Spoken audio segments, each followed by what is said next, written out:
रहमानिर्रहीम अल्हम्दुलिल्लाह। इस वक्त हम खड़े हैं मदीना पाक वाले पोर्शन पे। ये सिक्के हैं, पुराने दौर के सिक्के जो पुराने दौर में चलते थे। ये कुछ बर्तन हैं, इस्तेमाल के बर्तन, वो भी पुराने मट्टी के बर्तन पहले ये इस्तेमाल हुआ करते थे। और ये मीनारों के ऊपर जो है ना, ये ऊपर रखे होते थे। ये मीनार के ऊपर के पुराने जो हैं वो स्टील के बने, पीतल के, तांबे के बने, तांबे के बने हुए हैं। ये मीनारों के ऊपर लगे होते थे। तो आज मैं आपको दिखाता हूँ कि जमज़म का कुआं, जमज़म के कुएं से पानी कैसे निकाला जाता था। ये लॉक जो जिसे हम कब्ज़ा बोलते हैं ना, ये कब्ज़े हैं, इतने इतने बड़े कब्ज़े। दरवाज़ा क्योंकि दरवाजे बड़े हैं। ये पुराने वक़्त की घड़ी अल्हम्दुलिल्लाह। और ये है वो कुआं जमज़म का जो जिससे हाथों से पानी निकाला जाता था। एक वक़्त था ये ऊपर ये बना होता था खोल और हाथों से पानी निकाला जाता था। ये है वो जमज़म का कुआं अल्हम्दुलिल्लाह।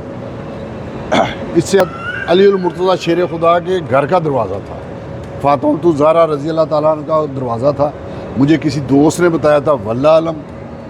हम इसे मशक बोलते थे। इससे पानी लेके आया जाता था और इससे पानी इस्तेमाल किया जाता था। इससे पानी भर के लेके आते, बड़ी दूर दूर से पानी लेके आना पड़ता था। जिसे पंजाबी में हम इसे मशक बोलते हैं। तो ये माशाल्लाह पुरानी सारी चीज़ें अल्हम्दुलिल्लाह। इधर आ जाए हसन अली, हसन इधर आए। ये माशाल्लाह कुरान मजीद है, पुराने वक़्त से हाथ से लिखाई की हुई। ये हाथ से लिखे हुए बड़े खूबसूरत।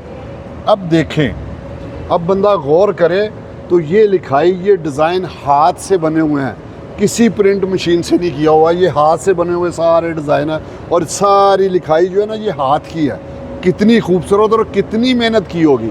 ये पहले पत्थरों पे इस तरह लिखाई हुआ करती थी, पत्थरों पे लिखा जाता था। ये है वो लिखाई पत्थरों।